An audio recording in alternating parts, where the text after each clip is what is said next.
para analizar lo que han sido estos años de vida del expresidente Patricio Aylwin. Nos acompaña el historiador, Premio Nacional de Historia además, don Sergio Villalobos, para ahondar en esta figura política que finalmente hoy cierra un ciclo y pasa propiamente tal al libro de historia. Muchísimas gracias, profesor Villalobos, por estar aquí con nosotros acompañándonos en este día en que finalmente él pasa a la historia. Con la muerte ya no hay más. ¿Cómo pasa la historia, don Muchas Patricio gracias Aylwin? a ustedes. Bueno, yo creo que pasa como una de las figuras más relevantes de la historia del siglo XX. Yo lo comparo en su trascendencia a Arturo Alessandri Palma y creo que ahí estaría más o menos igual la importancia.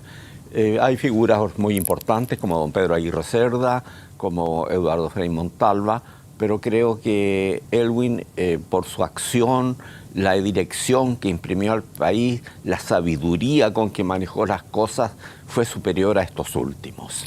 Ahora, don Sergio, el expresidente Aylwin puede dividirse históricamente tal vez en antes del 73 y después del golpe. Antes como militante, como presidente de la Democracia Cristiana, uno de los fundadores de la Falange, y luego después. ¿Cómo lo definiría en ese rol? Muchos dicen que fue uno de los más críticos, y así fue cuando fue senador durante el periodo de la Unidad Popular y que habría llevado al golpe. ¿Cómo ve usted ese periodo histórico? Mire, la vida juega con uno no juega con la vida. Las cosas se van presentando y siempre tiene que haber variaciones. En una primera época, don Patricio, efectivamente, cuando la Democracia Cristiana y todo su postulado político luchaba por salir adelante, tuvo la actitud que usted señala. Y después, en fin, cambió completamente porque la situación era diferente. Entonces hay en él una plasticidad, un entender el momento y actuar conforme. Ahora, yo creo que la actuación política de él antes del golpe militar fue notable, en tiempos más tranquilos, y durante la etapa del gobierno de Allende, lo mismo, tratando siempre de introducir un equilibrio, las cosas razonables, luchando por eso y con gran altura de miras. Finalmente eso no resultó y se terminó en el golpe de Estado. No resultó la última reunión que intentó el cardenal Silva Enríquez entre el expresidente Allende y Patricio Aylwin, que era, como recordábamos, presidente del Senado. En ese momento se produce este quiebre. ¿Hay responsabilidad también por parte de él? No, creo que no. Creo que los sucesos llevaban una marcha que indudablemente llevaban a la ruptura. Ahora él estaba por una posición ecléctica, de acuerdo, ¿no?, de hacer respetar la Constitución, las leyes, y que el país siguiese siendo, digamos, institucionalmente el mismo. Y eso no pudo ser, sencillamente. Exactamente, y ahí entonces pasamos a esta segunda etapa, si la podemos llamar así.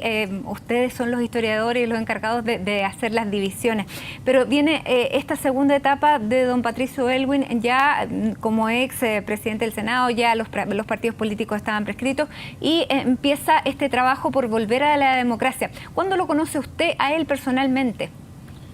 Yo lo conocía desde antes, pero sin mucha intimidad. Pero cuando comenzó la etapa, digamos, en que nos planteábamos cómo vamos a salir del régimen militar, ahí lo conocí bien. Él estuvo muchas veces en mi casa, ahí se constituyó el grupo de los 24, y me acuerdo que sesionábamos en las noches en mi casa, en los dominicos, con el temor de ser detenido, de ser disuelto. Y ahí comencé realmente a conocerlo. A conocer a la persona. Sí. Estábamos analizando esta segunda parte porque habíamos hablado de la parte en que el expresidente Aylwin fue senador, fue opositor a la Unidad Popular, y estábamos hablando de cuando ya él comienza a trabajar por este regreso a la democracia, y donde usted precisamente lo conoce y me cuenta que en su casa nació el grupo de los 24. Así es, efectivamente.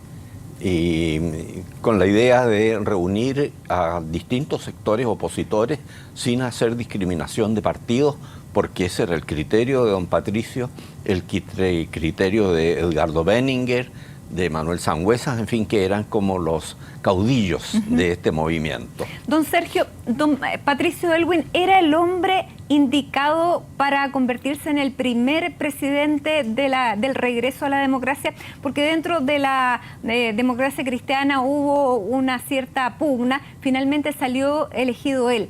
¿Era él la persona? ¿Qué dice la historia hoy? Yo diría que sí, por todo su trayecto anterior, su figura destacado con la presidencia del Senado y una larguísima actuación política, respetado por todos los sectores y se llevaba muy bien con todos los partidos. No era un hombre de posiciones extremas, absolutas, de enfrentarse, era un hombre que buscaba los acuerdos. Entonces era como el más indicado. Entonces, y una figura con un prestigio que se imponía por sí sola. Ahora, a él le tocó una parte que fue bien difícil y que muchas veces se compara la transición chilena con la transición española. A él le tocó la transición efectivamente con el dictador vivo dentro del Senado y como comandante en jefe de las Fuerzas Armadas. ¿Cómo evalúa usted qué fue esa relación? Bueno, fue lo más difícil del gobierno, evidentemente, en quien había tenido el poder y seguía manteniendo un gran poder, ¿verdad? Y por otro lado, el presidente basado en el sentimiento democrático y el apoyo ciudadano solamente. De modo que esa situación era sumamente difícil.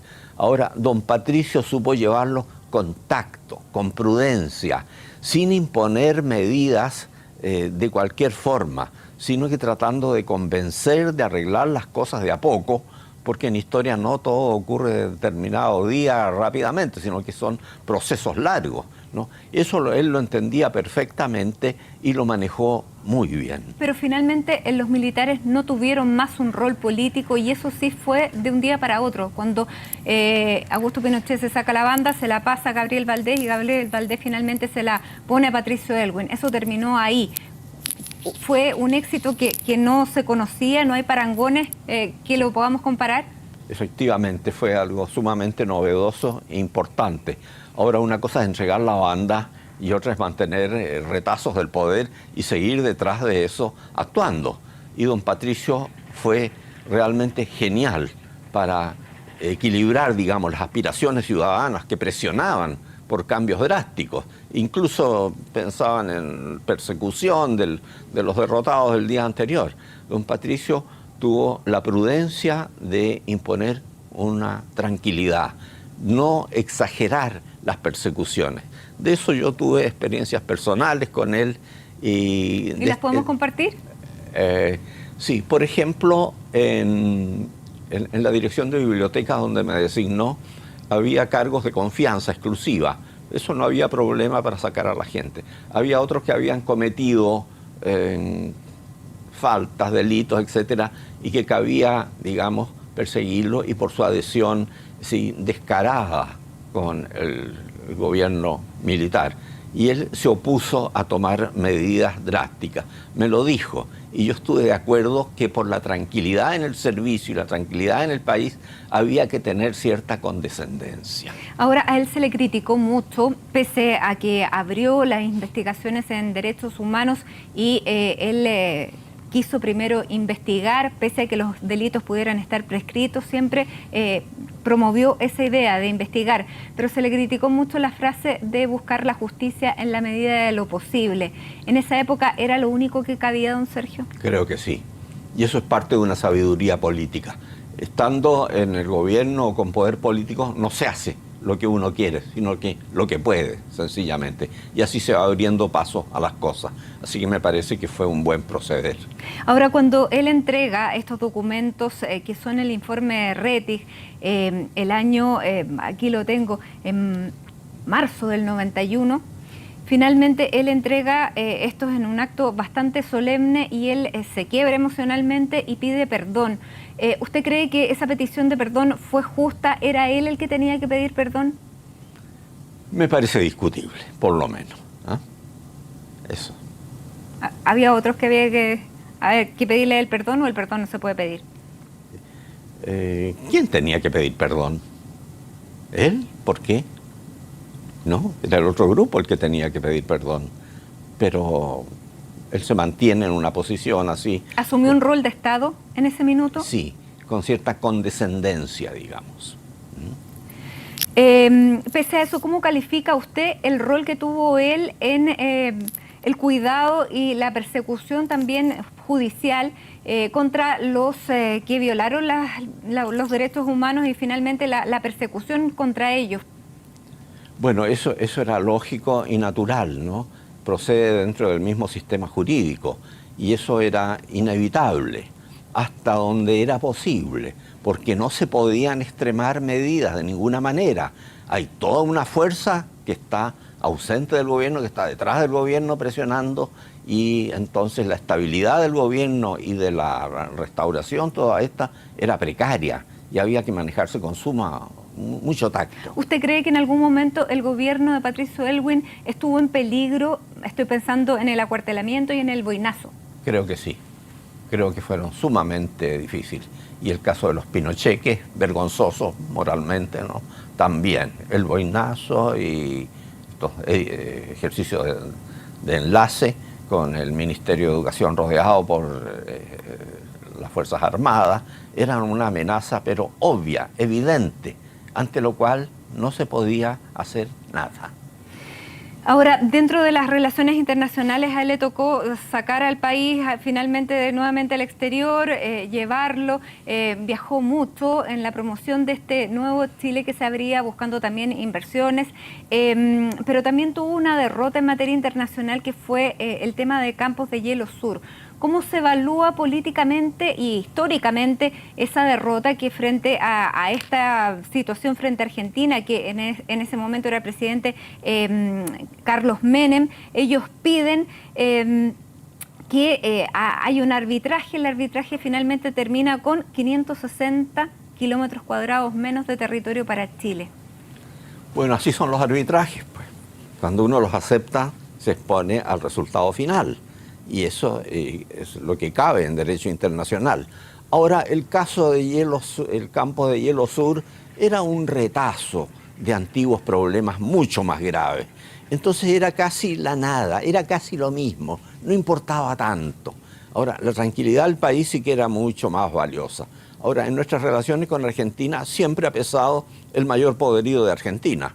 Eso no lo podemos desconocer. Y estamos en una situación un poquito inferior. Si tuviéramos que calificar a el gobierno y a Patricio Aylwin, ¿cómo lo calificaría usted? ¿Cuál fue el sello del gobierno de Patricio Aylwin? Primero, restablecer la unidad nacional y abrir una posibilidad futura bajo la idea de la institucionalidad, el apoyo a la ley, etcétera, y mantener la unidad entre los partidos democráticos que habían creado esta nueva situación. Ese fue el objetivo fundamental.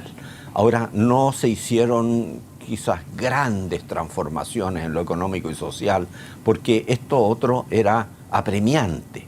Pero después los gobiernos de la concertación, digamos, pueden ir desarrollando paulatinamente innovaciones en ese aspecto con una ideología social bastante avanzada, en algunos casos, no siempre, porque el poder económico, por ejemplo, del liberalismo se mantuvo fuerte durante mucho tiempo y aún existe hoy día, ¿no?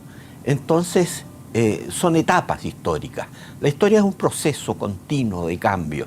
Aylwin hizo lo que pudo, restablecer la unidad nacional, la confianza en el futuro, el constitucionalismo, etcétera, etcétera, mantener a las Fuerzas Armadas calmadas, ¿verdad?, sin crear mayores problemas, y después ya una política más abierta, más desenvuelta por los siguientes gobiernos de la concertación. Y por último, usted lo conoció personalmente, don Sergio. Sí. ¿Qué opinión le merecía como persona? Mire, excelente el recuerdo que tengo. No fue una amistad intensa, pero fue un conocimiento más o menos frecuente.